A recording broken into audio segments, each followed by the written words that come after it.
it's Emma, and I'm back today for you with another video, and today we are doing my July reading wrap-up.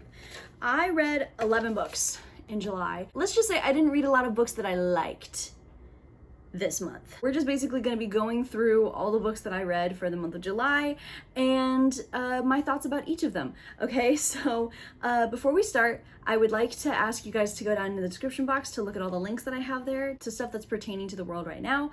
And also down in the comments below, let me know if you've read any of these books, if you did any reading in July, how many books you read, the usual, right? Okay, so with that being said, let's just get right into it. Okay, so the first book that I read for July was Cobra by Jamila Jasper. This is the fourth book in this series. It's a why choose romance with a female main character in the center with three princes, and in this book, a fourth prince is introduced. And this was like 50-something pages, and that is 50-something pages I will never get back. I gave this bitch 1 star. This book is the worst in the series. Okay, I'm not reading the rest of the series anymore after this. It just came off as so pimpy to me. I couldn't. Like, the new prince came in, and then like the three princes that were already with her were like, yeah, try her out. Hey, female main character, do this, do that. And then like talking about her as if she's not even in the room. It was so icky. It was so icky. I hated it. Okay, so no, I'm just no more. The second book that I read for the month of July was In the Lives of Puppets by T.J. Klune. This is about a group of robots and one human, and one of their own gets taken by an organization to the city of Electric Dreams, and so the entire group needs to basically go on this journey in order to get him back before he's decommissioned or reprogrammed. I give this 4 stars. I really liked this. Okay, this is the first TJ Klune book that I've read. I read this for a vlog that I'm doing where the video doesn't end until I find a 5-star book, only I was doing it with like new releases. I loved, first of all, the tiny little bodyguard trope in here. I loved the asexual representation. I loved the found family dynamic. I really thought that this was just fun and kind of cozy, kind of. It's like inspired by Pinocchio, and I don't know, it reminded me a lot of 9, if you guys remember that movie, and WALL-E as well. WALL-E's one of my favorite movies of all time. The only things that I didn't like about it that made me dock off a star were, first, I thought the villain or like the antagonistic force was kind of rushed. I could look you in the eye right now and tell you that I really can't relay to you what the actual villain of this book is. Also, the amount of sex jokes in here was a little much for me, okay? A Roomba making an ejaculation joke. That was not on my 2023 bingo card. It wouldn't have bothered me, I think, if there just weren't so many of them. The third book that I read was a comic. I really got into my comic era this month, and that was Batman: A Death in the Family by Jim Starlin. Jason Todd is the second Robin after Dick Grayson, and he is killed. Okay, now look.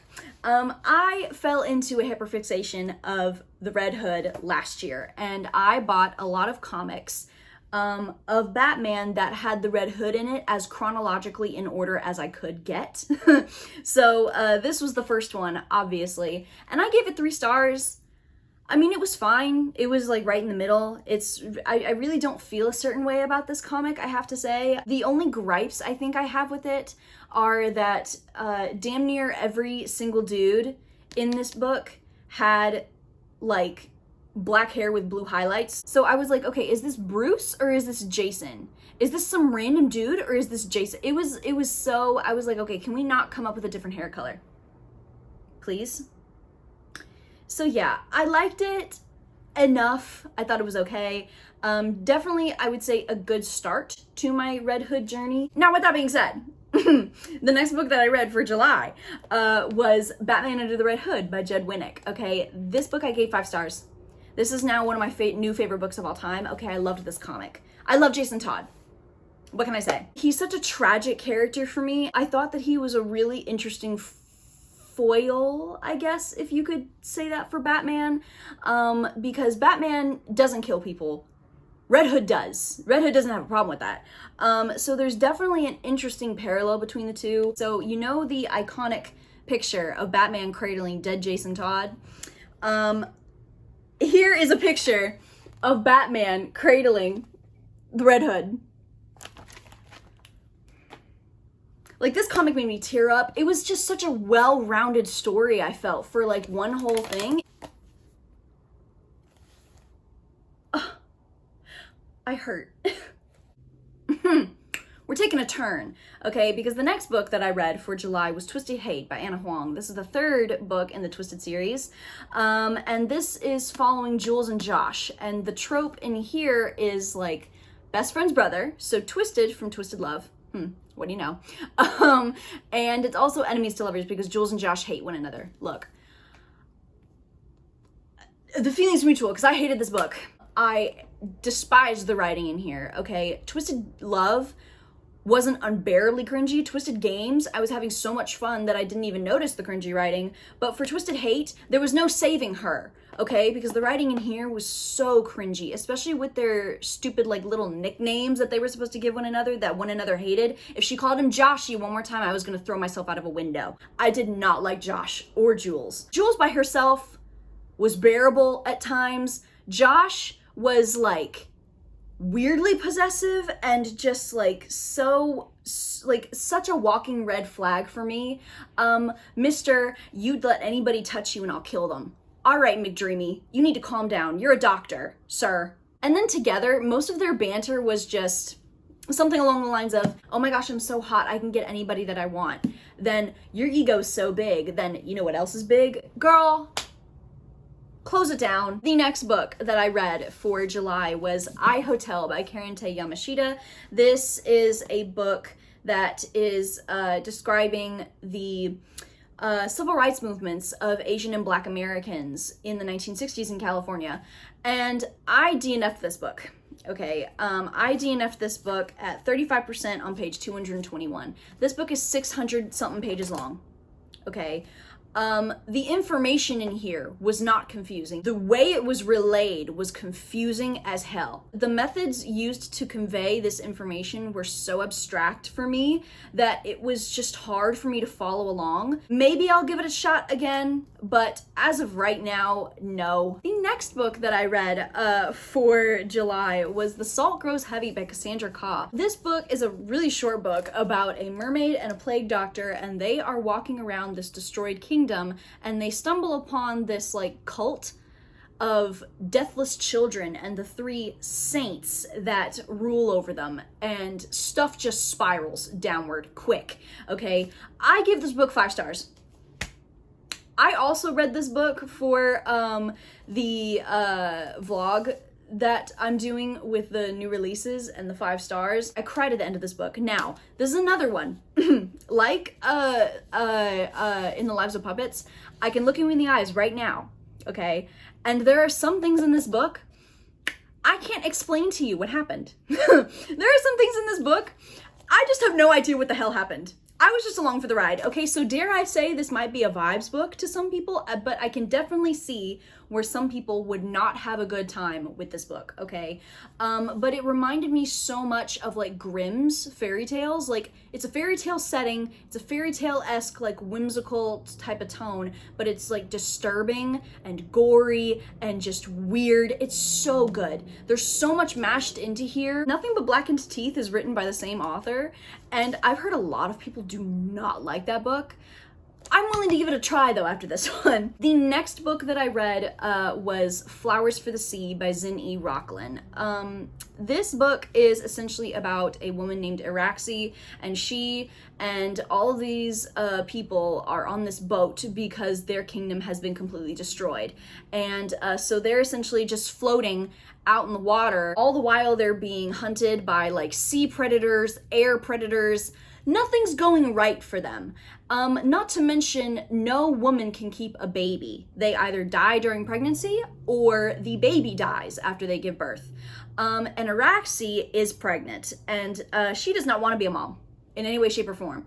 Okay, so it follows Araxi basically going through her pregnancy and all of the anger that she has towards everything, essentially. I gave this book 2 stars.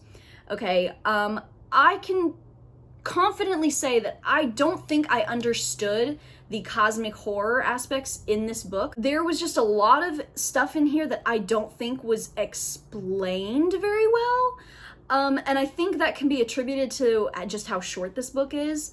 But there are like a few things in here where it's just like, they just didn't make sense to me. Like, for example, Araxi, she's like in active labor, and she and this dude just start having sex that she's enjoying. And I'm like, I liked the portrayal of Araxi's anger, not only towards her pregnancy, but towards all the people around her, towards her situation. I loved that aspect. But unfortunately, none of the other aspects were either just flat out enjoyable to me or were explained enough to be enjoyable. So the next book that I read in July took a cue from Twisted Hate and decided to get on every single one of the trillions of nerves I have in my body. And that book is Feed Them Silence by Lee Mandela. Okay, both of these books, some of the most irritating books I think I've ever read in my life. Bothersome, irritating bunch of motherfuckers I have ever had to endure for more than 5 minutes. This book is about a woman named Sean who is trying to conduct a study of conservation on these wolves. These are the last wild wolf pack, because this is set like in 2030, gray wolves are endangered, and she's trying to do this study to build a neurological bridge between a human and a wolf. This neurological bridge starts to take a toll on Sean, and everything spirals from there. I gave this bitch 1 star. I hate this book. I can tell you with certainty right now, this book made me so mad. I can't even tell. The amount of idiocracy in this book is incredible. I think I understand what this book was trying to do. Okay, I think it was trying to relay the severity of human meddling in the wild, all right, via loss of environments, the endangered species list, and the complete foregoing of animals' consent when the desires of humans are on the line. But there was not enough nuance in this book to ever convey that. Okay, at least not to me. All right, I wanted an ethics conversation. Is Sean doing this like as an actual conservation effort, or is she just doing this to play out a fantasy that she's had to be in a wolf pack? Okay, I would have loved to have that conversation. Unfortunately, that conversation was maybe glossed over like at least twice in the beginning of the book, and then all of a sudden it pops up at the end of the book, and we are expected to treat it as if it's been there the whole damn time, which it wasn't. Okay, not to mention there's just some shit that goes on in this book that is just wild. For example, there's a part in here where while Sean is like doing a session being connected to the wolf, she proceeds to get turned on by the wolf and another wolf about to mate. I didn't know that was on my 2023 bingo card either. Okay, the next book that I read was another one that I DNF'd, and that was The Furies by Lowe. This is a book about a group of girls who dabble in some witchcraft, and they're at a private boarding school or something like that, and their dabbling in witchcraft gets out of hand. When doesn't it? I also DNF'd this book. It was an audiobook, so I don't know the exact page, but I DNF'd it at 41%. In the reviews, I saw so many people being like, oh my gosh, it's The Craft. It's The Craft, it's The Craft, it's The Craft. Bitch, it's The Craft. I love The Craft. Okay, that's one of my favorite damn movies of all time. So I was like, okay, why not? I've also had this book on my TBR for years at this point, okay? And I do like me a book with like some clicky, hive mind-ish type of thing. You're in my face telling me it's The Craft, it's The Craft, it's The Craft. Babes, I am 40% of the way through this book. I'm almost halfway through this damn book. Where's the magic? Where's the witchcraft? Where is the craft? Where is it? Because it's nothing of the sort has happened. Also, the girl on girl hate, a little bit much. It was too little happening for me to want to bear through the other 60% of this damn book. Completely turning it over.